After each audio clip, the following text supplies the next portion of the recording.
묵상 기도하시겠습니다.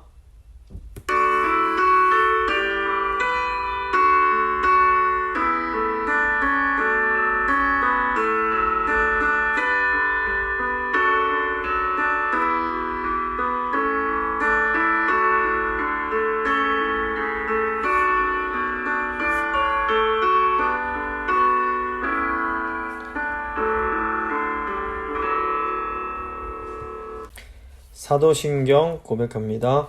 나는 전능하신 아버지 하나님, 천지의 창조주를 믿습니다. 나는 그의 유일하신 아들 우리 주 예수 그리스도를 믿습니다.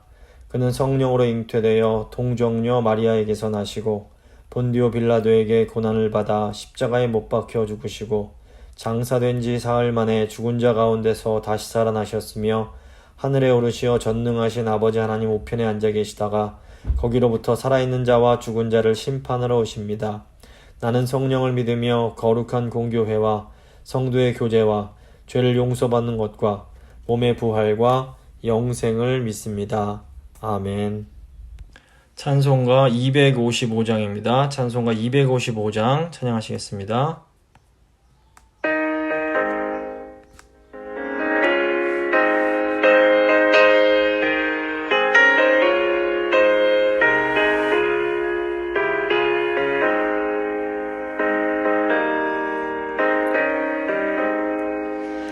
너희의 흉악한 눈과 같이 되네.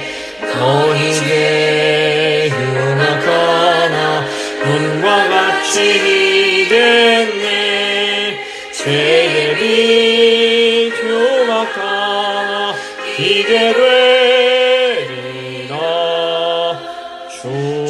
중빛 같은 내게 중빛 같은 내게 눈과 같이 이겠네.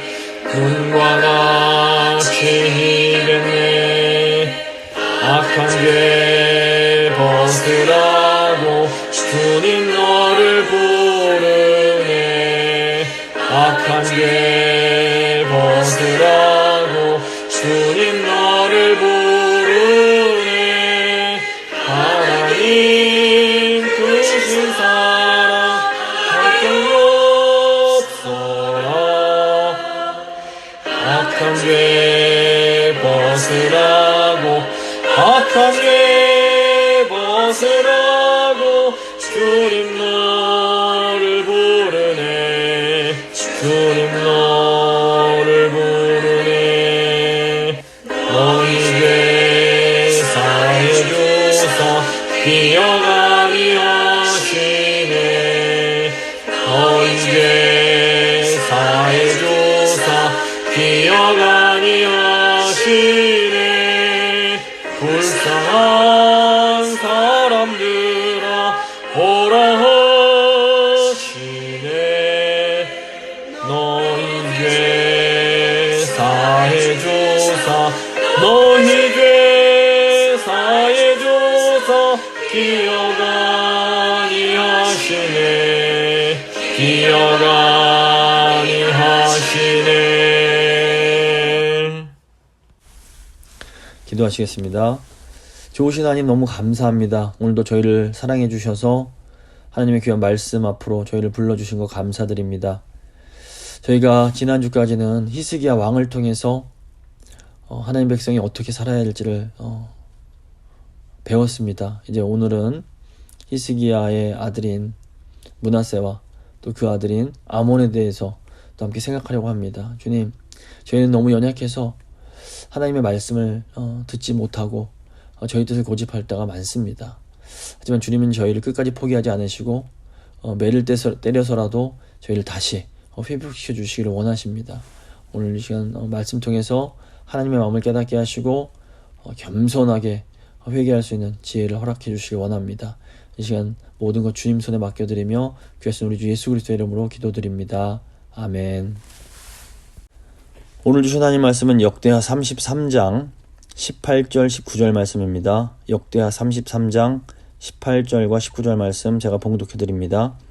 므낫세의 남은 사적과 그가 하나님께 한 기도와 선견자가 이스라엘 하나님 여호와의 이름으로 권한 말씀은 모두 이스라엘 왕들의 행장에 기록되었고 또 그의 기도와 그의 기도를 들으신 것과 그의 모든 죄와 허물과 겸손하기 전에 산당을 세운 곳과 아세라 목상과 우상을 세운 곳들이 다 호세의 사기에 기록되니라. 아멘. 오늘은 역대기 42강, 역대하 33장 말씀 함께 나누고 기도하도록 하겠습니다. 저희가 지난 주까지 몇 주같이 다뤘던 히스기야 왕의 시대는 하나님께서 주신 부흥의 시대였다라고 할 수 있습니다. 히스기야 왕이 우선은 이 종교적인 면에서 개혁을 추진합니다. 그래서 히스기야는 그동안 드려지지 못했던 성전 예배를 회복시키고 멸망한 북이스라엘 지파들의 백성들을 불러서 남북이 하나 되어 유월절을 지킴으로 큰 영적인 부흥을 경험하게 됩니다. 또 히스기야 왕은 정치적인 면에서도 형통했다라는 평가를 받습니다. 이 대제국 아수르가 쳐들어오는 위기의 순간에 히스기야는 철저하게 하나님을 신뢰함으로 그 위기에서 벗어나게 됩니다.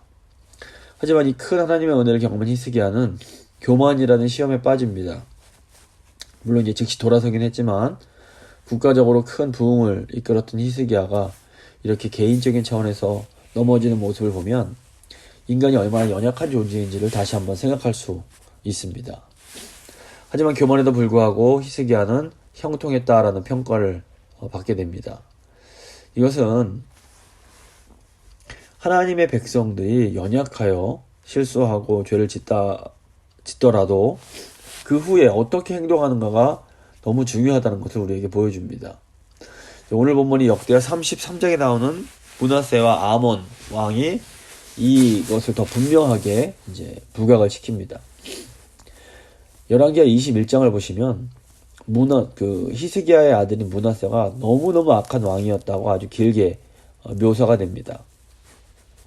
그리고 마지막에 이제 므낫세에 대한 결론적인 평가가 어떻게 내려지는가 하면 열왕기하 21장 6절을 보시면 므낫세가 유다에게 범죄하게 하여 여호와께서 보시기에 악을 행한 것 외에도 또 무죄한 자의 피를 심히 많이 흘려 예루살렘 이 끝에서 저 끝까지 가득하게 하였더라. 아주 정말 악독한 왕이 므낫세 왕이었던 겁니다. 근데 이제 오늘 본문인 역대하 33장은 이 므낫세 왕의 어떤 죄와 악행뿐 아니라 훗날 므낫세가 하나님의 심판을 받아서 유배를 가고 그곳에서 회개하는 내용이 나오게 됩니다. 이렇게 열왕기와 역대기가 차이가 있는 것은 제가 자주 말씀드린 것처럼 열왕기가 쓰여지던 시대의 상황과 역대기가 쓰여지던 상황이 이제 너무 다르기 때문입니다. 이 열왕기 같은 경우에는 포로로 잡혀갔던 백성들을 위해서 기록된 책입니다. 바벨론의 포로로 잡혀간 백성들은 도대체 어떻게 하나님의 백성들인 우리가 이렇게 이방 나라에 멸망을 하고 큰 수치를 당할 수 있는가, 이것에 대해서 큰 질문을 갖고 있었습니다. 열왕기에는 하나님의 백성들이 심판을 받아서 바벨론에 끌려간 것이 그들의 죄악 때문이다 라고 이제 설명을 해주는 겁니다. 그래서 므낫세 왕의 죄를 보면 크게 두 가지인데, 하나가 우상 숭배고 또 하나가 불의였습니다. 근데 이 므낫세 왕의 죄가 남유다 백성 전체의 죄를 상징합니다. 그래서 결론적으로 이 남유다 백성들의 죄는 하나님을 떠나 우상을 숭배하고 또 사회 가운데 정의를 행하지 못하는 사회가 아주 불의해지게 된 그 이유 때문이다라고 설명을 하는 것입니다. 하지만 역대기는 이미 이렇게 징계로서의 포로 생활을 마치고 예루살렘으로 돌아와서 성전을 재건하고 다시 하나님을 열심히 섬기기를 원하는 그런 유다 백성들을 위해서 기록된 책입니다. 유대인들 중에는 70년 동안 바벨론 땅에 살면서 그곳에서 안정을 다 찾고 아예 그냥 돌아오지 않고 그곳에 정착해버린 사람들도 많이 있었습니다. 이 중에서 다시 예루살렘으로 돌아온 사람들은 그래도 여호와 하나님에 대한 굳은 믿음이 있던 사람이라고 할 수 있습니다. 예루살렘으로 돌아온 유다 백성들은 어떻게 하면 우리가 하나님 백성으로 다시 잘 살아가고 하나님의 나라를 다시 이렇게 바르게 세울 수 있을까, 이것을 고민하고 있었습니다. 역대기는 이렇게 다시 하나님의 나라를 재건하고자 하는 사람들을 위해서 기록한 책입니다. 그래서 역대기는 과거에 큰 잘못을 해서 징계를 받았다고 해도 다시 진실되게 회개하면 하나님이 회복시켜 주시고 복을 주신다라는 것을 강조합니다. 이 열왕기의 관점이 있고 역대기의 관점이 있는데 이 둘 중 하나가 맞고 틀리는 것은 아닙니다. 이 므낫세 왕만 봐도 분명히 악을 행했던 측면과 또 회개했던 측면 두 가지가 있습니다.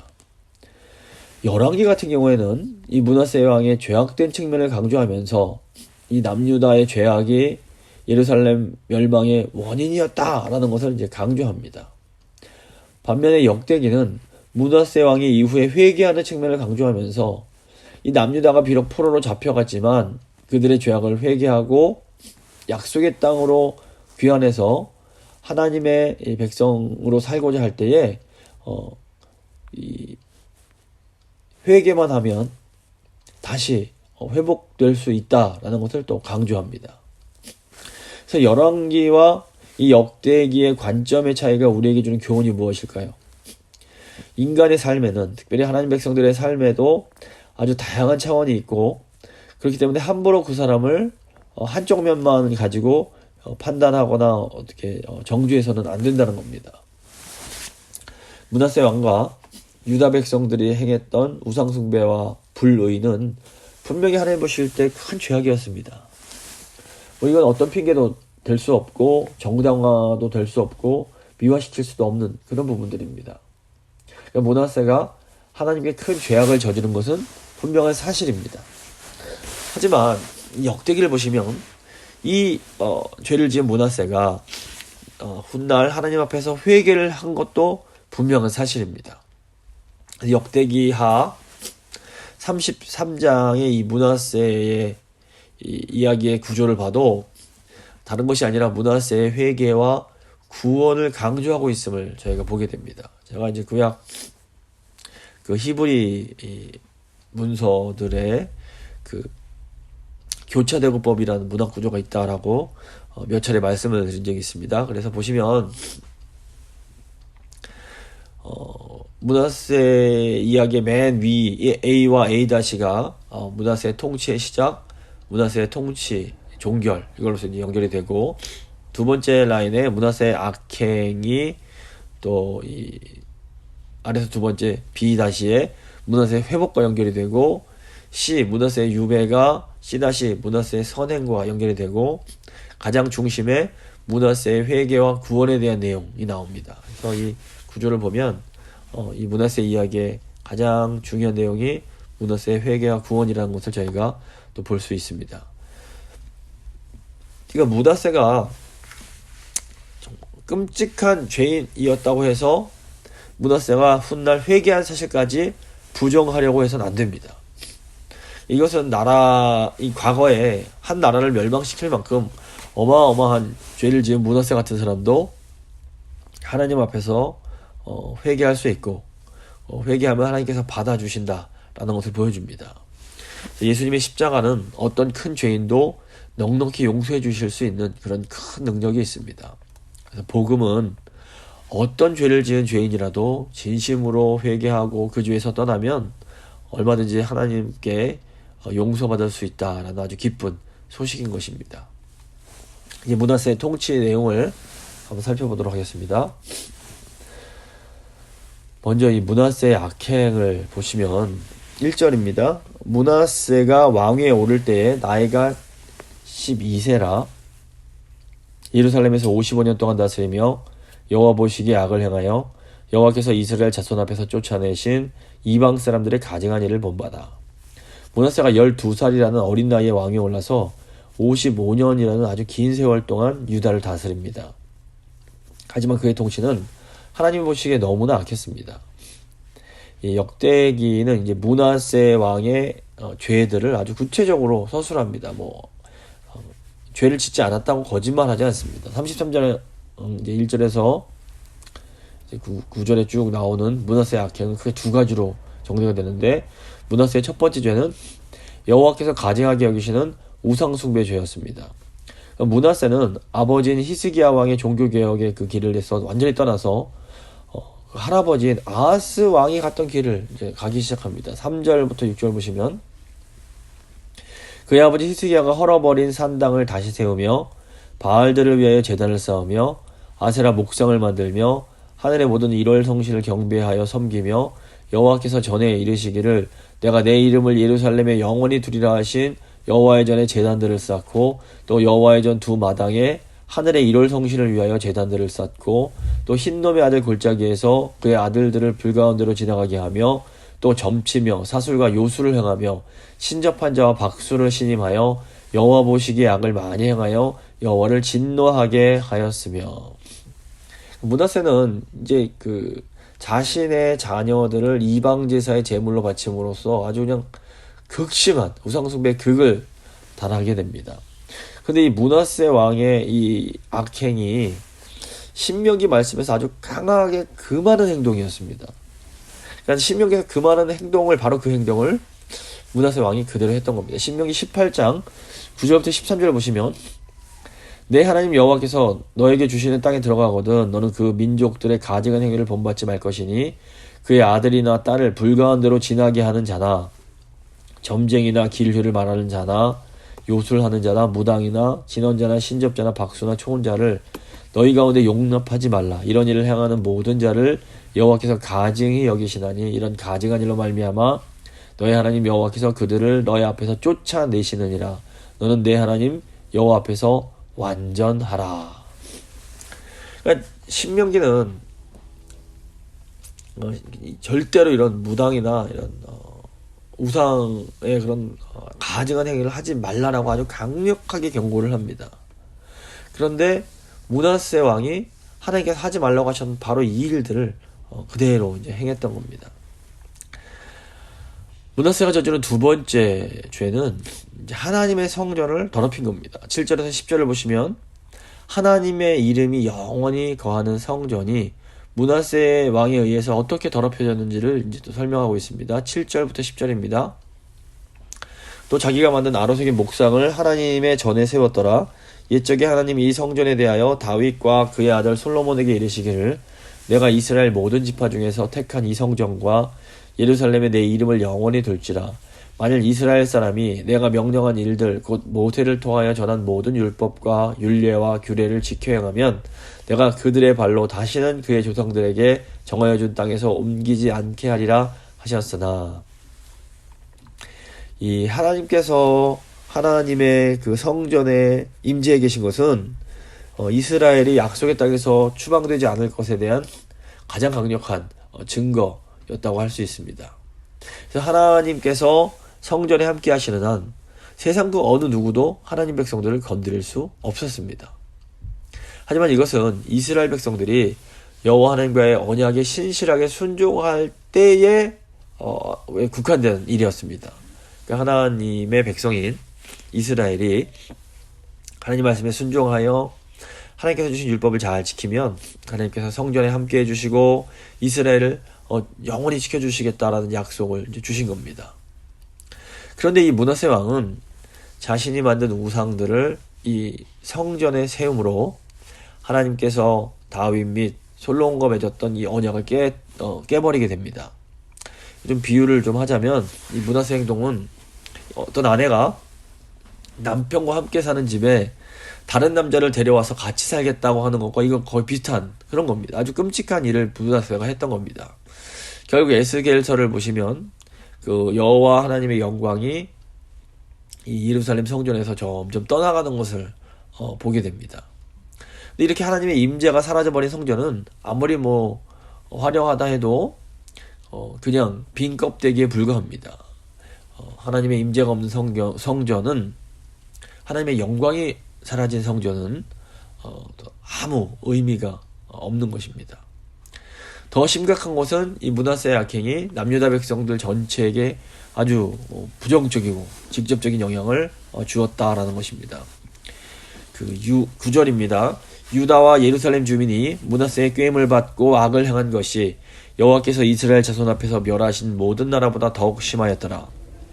여호와께서 므낫세와 그의 백성에게 이르셨으나 그들이 듣지 아니하므로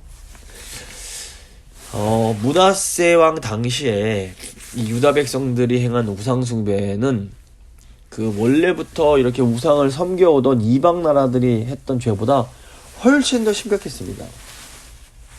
늦게 배운 도둑질이 더 무섭다는 말이 있는데, 하나님을 섬기던 하나님의 사람들이 타락을 하기 시작하면 그 상태가 불신자들보다 훨씬 더 심각해지는 경우가 종종 있습니다. 므낫세 당시 유다 백성들의 상태가 이제 이와 같았던 것 같습니다. 원래 우상 섬기던 자들보다 더 극성스럽게 우상을 열심히 섬겼던 겁니다. 이렇게 므낫세와 남유다 백성들이 타락한 모습이 이 시대 교회에게 주는 의미는 무엇일까요? 2000년 전에 우리 예수님께서 참된 성전으로 이 땅에 오셨습니다. 요한복음 1장 14절 보시면, 말씀이 육신이 되어 우리 가운데 거하심에 우리가 그의 영광을 보니 아버지의 독생자의 영광이요 은혜와 진리가 충만하더라, 이렇게 나옵니다. 그래서 육신으로 오신 예수님께는 이 성전의 영광과 은혜와 진리가 충만했습니다. 그래서 하나님께서는 이 참 성전이신 예수님께 하나님의 이름을 두시고 그곳에는 하나님의 영광이 가득했던 겁니다. 따라서 이제 예수님을 믿는 사람들은 이제 참 성전이신 예수님 안에서 하나님을 온전히 예배할 수 있게 되었습니다. 여기 주일 예배 때도 이 본문을 나눴었는데, 근데 문제는 이렇게 참 성전이신 육체로 이 땅에 오셨던 예수님께서 십자가에서 죽으시고 부활하신 후에 승천하셔서 다시 하늘로 돌아가신 겁니다. 하지만 우리 예수님은 성령을 보내주심으로 성령을 받은 신자들의 모임인 교회를 이제 그리스도의 몸, 그리스도의 육체, 즉 성전이 되게 하십니다. 그래서 이제는 예수 그리스도를 주로 고백하는 그리스도인들의 모임인 교회가 바로 이 땅에 그 성전의 역할을 하게 됩니다. 그래서 예수님께서는 이 땅에 있는 그리스도인의 몸인 그리스도의 육체인 교회에 늘 함께 하시겠다라는 약속을 해주십니다. 이게 이제 마태복음 28장 18절에서 20절의 내용입니다. 지상 대명령이라고 불리는 이 예수님 말씀은 교회를 향한 사명의 위임이기도 하지만 동시에 교회에 대해 아주 중요한 약속이 들어있습니다. 예수께서 나와 말씀하여 이르시되 하늘과 땅의 모든 권세를 내게 주셨으니 그러므로 너희는 가서 모든 족속을 제자로 삼아 아버지와 아들과 성령의 이름으로 세례를 베풀고 내가 너희에게 분부한 모든 것을 가르쳐 지키게 하라. 볼지어다 내가 세상 끝날까지 너희와 항상 함께 있으리라 하시니라. 이것이 바로 이제 그 성전된 교회와 참성전이신 예수님께서 늘 항상 세상 끝날까지 함께 있어 주시겠다라는 그런 약속인 겁니다. 그래서 오늘날에는 성령을 받은 성도들의 모임인 교회가 바로 성전입니다. 예수님의 이름으로 모인 교회에 우리 예수님께서 늘 함께 해주시고 교회에는 항상 하나님의 임재와 영광이 가득하게 됩니다. 하나님의 영광이 임한 성전은 세상 그 무엇도 건드릴 수가 없는 겁니다. 그런데 성전이요 교회인 우리가 예수님이 아닌 다른 우상을 섬기면 어떻게 될까요? 바로 이것이 므낫세 왕 당시의 유다 백성들의 상황과 비슷합니다. 교회인 우리가 성전에서 하나님이 아니라 그 다른 우상을 섬길 때 하나님은 먼저 말씀을 통해서 교회에게 경고를 주십니다. 근데 이제 이때 히스기야 왕처럼 하나님의 말씀을 듣고 즉시 깨닫고 돌이키면 용서받고 회복이 될 수 있습니다. 하지만 이 므낫세 왕처럼 하나님의 말씀을 무시하고 듣지 않으면 결국 큰 징계를 받게 됩니다. 물론 따지고 보면 이 징계마저도 사실은 하나님의 사랑의 표현입니다. 하나님은 사랑하는 자녀에게만 징계를 하시지 사랑하지 않는 사람은 그냥 무슨 짓을 하든 간에 그냥 내버려 두십니다. 이게 로마서에서 가르치는 바입니다. 그러므로 징계를 받고 있다라는 것은 아직도 하나님의 사랑과 하나님의 관심 안에 있다는 가장 큰 증거일 수 있습니다. 중요한 것은 이런 징계 상황에 우리가 어떻게 반응하는가 하는 것입니다. 그 내용이 므낫세의 회개와 회복 11절부터 20절에 나옵니다. 하나님의 백성이 하나님 말씀을 계속해서 듣지 않으면 결국 하나님께서 이 몽둥이를 드실 수밖에 없는 그런 순간이 찾아옵니다. 오늘날 현대인들은 하나님을 사랑의 하나님으로만 생각하고 싶어 합니다. 계속 뭐 받아주고 잘못해도 받아주고 이런 분으로만 생각하고 싶어 합니다. 하지만 성경을 보면 분명 하나님은 어마어마하게 큰 사랑이 있으시지만 동시에 자녀가 잘못할 때는 징계도 하시는 하나님이십니다. 근데 하나님께서 징계하실 때에는 정말로 큰 고통을 각오해야만 됩니다. 11절 보시면 여호와께서 아수르 왕의 군대 지휘관들이 와서 치게 하심에 그들이 므낫세를 사로잡고 쇠사슬로 결박하여 바벨론으로 끌고 간지라. 언약에 불순종하고 하나님의 경고의 메시지를 계속해서 무시했던 므낫세는 결국 아수르라는 아주 무서운 몽둥이에 의해서 바벨론으로 유배를 가게 됩니다. 이 므낫세는 아수르 군대에 의해 아주 수치스러운 모습으로 이제 끌려가는데, 저희 가진 한글 성경을 보면 아수르가 므낫세를 사로잡고 쇠사슬로 결박하여 바벨론 지역으로 이제 끌고 갔다라고 이제 적혀져 있는데, 원문을 보시면 이 갈고리를 의미하는 호아흐란 단어와 노쇠로 된 쇠사슬을 의미하는 네오쉐트라는 단어가 이제 들어가서 원문의 의미를 더 제대로 살리면 코에 갈고리를 채우고 청동에 족쇄로 묶어서 바벨론으로 끌고 갔다 이렇게 되어 있습니다. 그래서 역사 기록을 보면 이 아수르 군대는 포로들을 압송할 때에 포로들의 코에 갈고리를 끼우고 청동 노쇠로 된 쇠사슬로 결박을 해서 끌고 갔습니다. 그래서 열왕기 보시면 하나님께서 유다의 교만에 분노하시면서 이 표현을 사용하신 적이 있습니다. 열왕기 19장 28절 보시면 너희가 내게 향한 분노와 너의 교만한 말이 내 귀에 들렸도다. 그러므로 내가 갈고리를 너의 코에 꿰고 재갈을 너의 입에 물려 너를 오던 길로 끌어 돌이키리라 하셨나이다. 이 노쇠 사슬에 결박된 므낫세 왕의 아주 비참한 모습은 훗날 교만 때문에 심판받은 유다의 마지막 왕 여호야긴이 이제 끌려가는 모습을 연상시키기도 합니다. 근데 어쨌거나 이 큰 고통이 있지만 하나님 백성에게는 고난마저도 유익이 될 수 있습니다. 12절을 보시면 그가 환난을 당하여 그의 하나님 여호와께 간구하고 그의 조상들의 하나님 앞에 크게 겸손하여 기도하였으므로. 큰 고난을 당한 므낫세는 여호와께 간구합니다. 지금 여호와께 간구한다라는 표현의 원문은 여호와의 얼굴을 구한다라는 뜻입니다. 근데 구약 성경에서 여호와의 얼굴을 구하는 것은 하나님의 은혜, 하나님의 그런 자비를 간구하는 행위입니다. 민수기 6장 24절 25절 보시면 여호와는 너에게 복을 주시고 너를 지키시기를 원하며 여호와는 그의 얼굴을 내게 비추사 은혜 베푸시기를 원하며 이렇게 되어 있습니다. 그래서 하나님께서 여호와의 얼굴을 비춰주신다라는 것은 하나님의 그 은혜를 베풀어 주시는 것을 의미합니다. 므낫세는 또한 스스로 자기를 완전히 최대한 낮추는 겸손의 모습도 보여줍니다.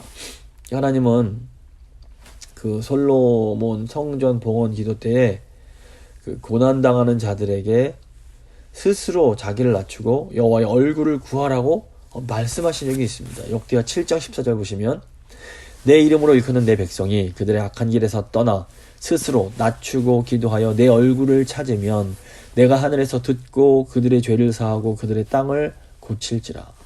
그러니까 므낫세 왕이 고난 가운데 스스로 낮추고 하나님의 얼굴을 구하며 기도할 때에 하나님께서 그 기도를 들으시고 이 므낫세를 회복시켜 주십니다.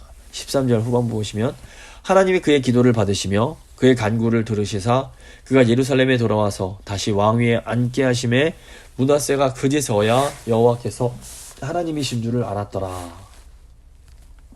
그러니까 므낫세는 큰 고난을 겪고 난 후에야 여호와께서 참으로 나의 하나님이시구나 라는 것을 깨닫게 됩니다.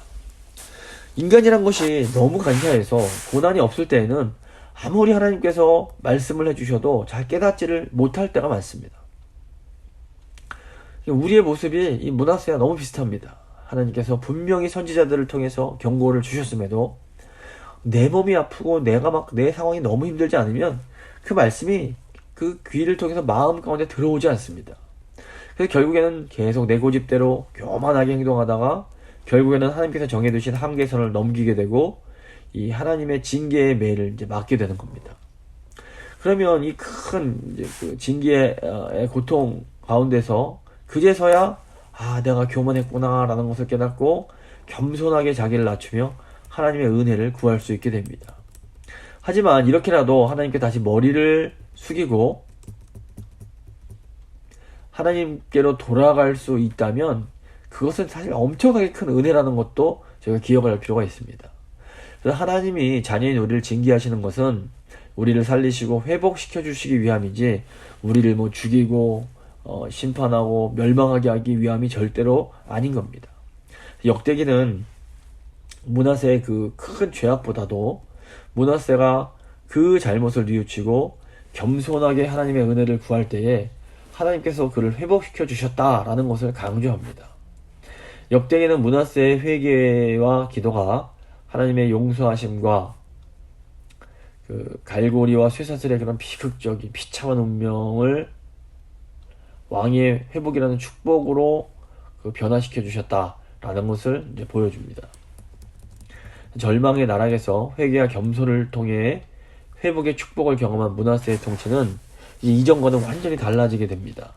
여호와께서 자신의 하나님이심을 깨달은 므낫세는 하나님의 축복에 따른 이 국가의 안전에 필요한 조치를 취하고 우상숭배에 가증한 것들을 제거합니다. 14절부터 17절을 보시면 그 후에 다윗성 밖 기온 서쪽 골짜기 안에 외성을 쌓되 어문 어기까지 이르러 오벨을 둘러 매우 높이 쌓고 또 유다 모든 견고한 성읍에 군대 지휘관을 두며 이방 신들과 여호와의 전에 우상을 제거하며 여호와의 전을 건축한 사내와 예루살렘에 쌓은 모든 제단들을 다 성 밖에 던지고 여호와의 제단을 보수하고 화목제와 감사제를 그 제단 위에 드리고 유다를 명령하여 이스라엘 하나님 여호와를 섬기라 하매 백성이 그의 하나님 여호와께만 제사를 드렸으나 아직도 산당에서 제사를 드렸더라. 이렇게 되어 있습니다. 므낫세의 이 변화는 므낫세의 회개와 겸손이 진실한 것이었음을 이제 보여줍니다. 그런 회개 열매를 맺었던 겁니다. 근데 안타까운 것은 므낫세가 그 이스라엘 하나님 여호와를 섬기라 이렇게 명령을 했음에도 불구하고 백성이 여호와께 제사를 드리기는 여호와께만 제사를 드리지만 여전히 산당에서 제사를 드렸던 겁니다. 이것은 므낫세가 회개했음에도 여전히 이 오랜 그 죄악의 습관이 이 남유다에서 완전히 제거되지는 못했다라는 것을 보여줍니다. 이것이 육신을 가진 인간의 한계라고 볼 수 있습니다. 너무 오랫동안 죄 가운데 깊이 들어가 살다 보면 정말 진심으로 회개를 해도 여전히 몸에는 어떤 산당과 같은 오래된 죄의 습관이 남아 있을 수밖에 없는 겁니다.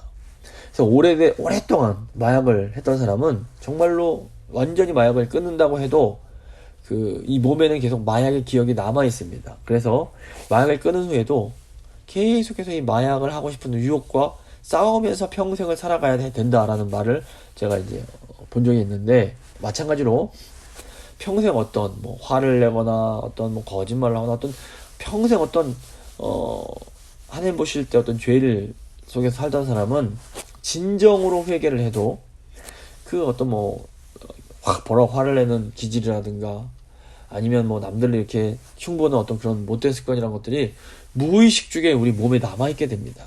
그래서 이런 사람은 하나님께 앞에 진실되게 회개한 후에도 계속해서 이 산당의 죄, 내 몸속에 남아있는 이 죄와 싸우는 그런 삶을 평생 살아가야 되는 겁니다. 물론 이제 예수님 다시 오시면 이 모든 이런 죄의 그런 몸에 있는 모든 죄의 흔적들이 깨끗하게 사라지게 될 것입니다. 어쨌거나 하지만 이 땅에 있는 동안에는 전투하는 교회로서 이게 죄와 싸우는 삶을 살아야 되는데, 이것이 바로 하나님께를 기쁘시게 하는 산당을 제거하는 삶이라는 것을 제가 기억해야 됩니다. 물론 우리가 무슨 예수님을 정말 믿는데 뭐 화를 낸다고 또 뭐 남들 뭐 욕을 좀 한다고 그래서 이런 산당의 흔적이 우리한테 남아있다고 우리가 구원받지 못하는 것은 아닙니다. 하지만 우리가 믿음으로 우리 안에 남아있는 못된 죄의 습관, 이런 산당들을 제거하면 우리는 하나님께서 우리에게 정말로 원래 주시고자 했던 훨씬 더 큰 안식과 훨씬 더 그 평안을 더 온전히 누리면서 살 수가 있게 되는 겁니다. 그래서 우리가 정말 성령 충만해서 믿음으로 이 죄악과 싸우면서 이 성화의 삶을 살아가면 살아갈수록 더 우리는 더 정말 온전한 하나님의 나라를 누리며 더 큰 기쁨과 실학과 그 평안 속에서 살 수가 있게 되는 것입니다. 역대기는 이 므낫세 왕의 회개와 겸손의 중요성을 이제 다시 한번 언급하면서 므낫세 이야기를 마무리합니다. 18절부터 20절을 보시면 므낫세의 남은 사적과 그가 하나님께 한 기도와 선견자가 이스라엘 하나님 여호와 이름으로 권한 말씀은 모두 이스라엘 왕들의 행장에 기록되었고 또 그의 기도와 그의 기도를 들으신 것과 그의 모든 죄와 허물과 겸손하기 전에 산당을 세운 곳과 아세라 목상과 우상을 세운 곳들이 다 호세의 사기에 기록되니라. 므낫세가 그의 열조와 함께 누움에 그의 궁에 장사되고 그의 아들 아몬이 대신하여 왕이 되니라. 역대기는 이 므낫세 왕의 이야기를 통해서 포로에서 귀환한 유다 백성들에게 아주 강력한 위로의 메시지를 줍니다. 므낫세의 회복은 포로 생활에서 돌아온 남유다 백성들에게뿐 아니라 사실 고난의 시대를 살아가고 있는 이 시대의 교회에게도 굉장히 큰 위로와 소망의 말씀이 됩니다. 비록 심판이 임해서 최악의 상황이 된다 해도 여전히 희망은 있는 겁니다. 죄인 중에 괴수와 같은 므낫세도 이 바벨론 지역의 유배를 당하는 중에 회개할 때에 회복을 경험합니다. 그래서 하나님 백성 이스라엘도 회개하면 동일한 회복을 경험할 수 있다라는 이 말을 주고 있는 것입니다. 이거 오늘날에도 하나님 백성이 정말 연약함 때문에 죄를 짓고 하나님의 징계를 당하고 있는 상황 순간이라 해도 우리가 진심으로 하나님께 회개하면 하나님께서 주시는 놀라운 회복을 경험할 수 있는 겁니다. 이제 33장 21절에 25절 보시면 므낫세의 아들 아몬 왕에 대한 내용입니다. 아몬 왕의 이 교만과 비극적인 결말에 대한 내용인데 21절부터 22절 보시면 아몬이 왕위에 오를 때 나이가 22세라 예루살렘에서 2년 동안 다스리며 그의 아버지 므낫세의 행함같이 여호와 보시기에 악을 행하여 아몬이 그의 아버지 므낫세가 만든 아로색인 모든 우상에게 제사하여 섬겼으며 아몬은 22세의 왕위에 올라서 단 2년 동안 유다를 통치합니다. 근데 아몬이 안타깝게도 이 아버지 므낫세의 악행을 따라갑니다. 문제는 이 아몬이 아버지의 악행만 따라가고 훗날 아버지의 회개는 따라가지를 못하는 겁니다. 23절 24절 보시면 이 아몬이 그의 아버지 므낫세가 스스로 겸손함 같이 여호와 앞에서 스스로 겸손하지 아니하고 더욱 범죄하더니 그의 신하가 반역하여 왕을 궁중에서 죽임에 백성들이 아몬 왕을 반역한 사람들을 다 죽이고 그의 아들 요시아를 대신하여 왕으로 삼으니라. 역대기는 이 아몬 왕의 문제를 지적할 때에 다시 한번 므낫세 왕의 겸손했던 모습을 언급합니다. 이것은 여호와의 얼굴을 구한 겸손한 그 신앙이 므낫세 왕이 다시 회복된 비결임을 강조하고자 하는 겁니다. 이 아몬 왕의 가장 심각한 문제는 죄를 지은 것이 아니라 죄를 지은 후에 자신의 죄를 회개하지 않는 교만이었습니다. 결과적으로 아몬은 자신의 부하에게 암살을 당하고 아주 짧은 통치로 생을 마감하게 됩니다. 말씀을 마무리 짓도록 하겠습니다. 이 역대기는 하나님 앞에 끔찍한 죄를 지었지만 고난 중에 겸손하게 여호와의 얼굴을 구했던 므낫세와 반면 끝까지 회개를 거부했던 아몬을 비교하면서 포로에서 귀환한 하나님 백성들에게 가장 필요한 것이 무엇인지를 분명하게 제시합니다. 역대기는 하나님의 백성들이 아몬처럼 교만에 빠지면 하나님의 심판에서 벗어날 수 없으며 이런 위험에서 벗어날 수 있는 유일한 길은 므낫세 왕처럼 그 죄악에서 돌이켜 회개하는 것이다 라는 것을 아주 강력하게 교훈합니다. 이 역대기의 메시지는 오늘날 21세기를 살아가는 많은 하나님의 백성들에게도 중요한 의미가 있습니다. 인간은 연약해서 실수하고 죄를 지을 수밖에 없습니다. 가장 좋은 것은 이렇게 실수하고 죄를 짓고 있을 때 하나님께서 말씀으로 경고해 주시면 그때 느헤미야처럼 즉시 회개하는 겁니다. 하지만 안타깝게도 많은 사람들이 이 느헤미야처럼 즉시 하나님 말씀에 반응하지 못할 때가 많습니다. 근데 이렇게 결국 하나님의 경고를 무시하다 보면 하나님의 징계의 매를 맞게 되는데, 이때라도 므낫세 왕처럼 겸손하게 회개하며 하나님의 얼굴을 구하면 됩니다. 대부분 하나님 백성들은 이렇게 고난 중에 다시 살아계신 하나님을 깨닫고 겸손하게 회개하게 됩니다. 그리고 하나님은 하나님의 백성이 정말 진실하게 회개하면 그 죄를 용서해 주시고 다시 회복의 은혜를 베풀어 주십니다. 하지만 이 아몬처럼 어리석게도 끝까지 회개하지 않고 교만하게 행하면 결국에는 심판을 받아 멸망할 수밖에 없게 됩니다. 그래서 이 역대기는 이 유다의 왕들을 통해서 하나님의 백성인 우리가 어떻게 사는 것이 가장 지혜로운 삶인지를 분명하게 제시해 주고 있습니다. 이 시간에 한번 기도하실 때, 하나님, 저희가 히스기야 왕처럼 살기 원합니다. 하나님께서 말씀하시면 교만하게 행하고 혹시라도 실수하다가 주께서 말씀하시면 즉시 돌아서서 하나님을 나아가는 그런 히스기야처럼 되기 원합니다. 하지만 저희가 교만하여서 때로는 그 히스기야처럼 즉시 회개하지 못할 때도 많이 있습니다. 하지만 주님, 이럴 때라도 저희가 최소한 므낫세처럼 회개할 수 있도록, 그래서 하나님의 그런 구원하심과 회복시키심을 경험하며 살 수 있도록, 어리석은 아몬처럼 되지 않을 수 있도록 먼저는 나 자신과 우리 가정과 우리 교회와 또 우리 이 다음 세대들 위해서 하나님, 저희가 회개할 수 있는 그런 겸손함과 지혜를 허락하여 주시옵소서. 간절히 기도하도록 하겠습니다.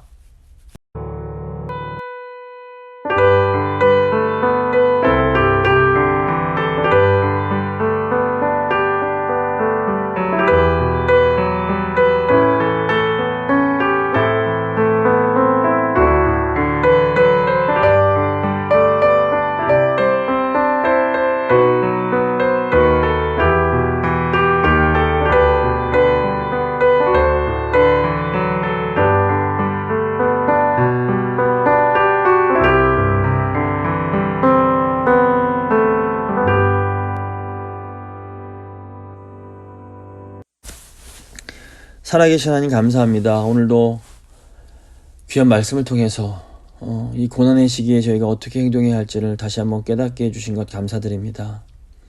하나님은 사랑하시는 자녀들을 징계하십니다. 죽이시기 위함이 아니라 살리시고 고치시고 회복시켜 주시기 위하심을 저희가 압니다. 주님, 저희가 때로 너무 교만해서 하나님께서 말씀해 주시는데도 깨닫지 못할 때가 많이 있습니다.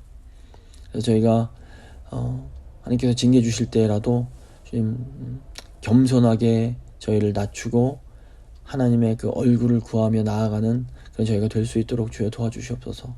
그래서 하나님의 고치심과 회복시키심을 경험하며 살 수 있도록 주여 도와주시옵소서. 먼저는 저희 자신이 하나님께 회개하게 하시고, 저희 가정이, 저희 교회가, 그리고 저희 교회의 그 다음 세대들이 하나님 앞에 진심으로 회개함으로 하나님께서 주신 놀라운 회복과 영광을 경험할 수 있도록 주여 은혜 베풀어 주시옵소서. 주님 손에 모든 것 맡겨드리며 귀하신 우리 주 예수 그리스도의 이름으로 기도합니다. 아멘. 찬송가 528장 찬양하시겠습니다. 찬송가 528장입니다.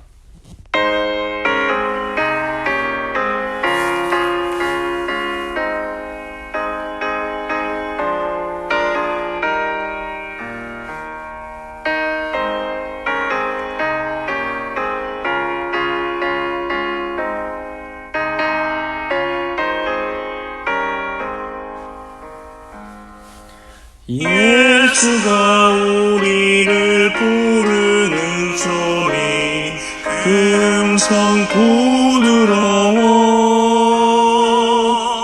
문 앞에 나와서 사면을 보며 우리를 기다리네. 오라 오라, 방황치 말고 오라. 죄 있는 자들아 이리로 오라. 주 예수 앞에 오라. 간절히 오라고 부르실 때에 우리는 지체하려 주 앞에 은혜를 외아리 받고 옷걸음 취하려나. 오라 오라 방황치 말거라. 죄 있는 자들아 이리로라. 주 예수 앞에 오라. 세월이 살같이 빠르게 지나 쾌락이 끝이 나고 사망의 그늘이 너와 내 앞에 둘리며 가리우네. 오라 오라 방황치 말거라. 죄 있는 자들아 이리로라. 주 예수 앞에 오라. 우리를 위하여 예비해 두신 영원한 집이 있어. 죄 많은 세상을 떠나게 될 때 영접해 주시겠네. 오라 오라 방황치 말거라. 죄 있는 자들아 이리로라. 주 예수 앞에 오라.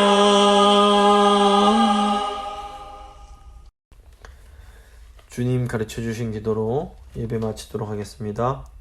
하늘에 계신 우리 아버지, 아버지의 이름을 거룩하게 하시며 아버지의 나라가 오게 하시며 아버지의 뜻이 하늘에서와 같이 땅에서도 이루어지게 하소서. 오늘 우리에게 일용할 양식을 주시고 우리가 우리에게 잘못한 사람을 용서해 준 것 같이 우리 죄를 용서해 주시고 우리를 시험에 빠지지 않게 하시고 악에서 구하소서.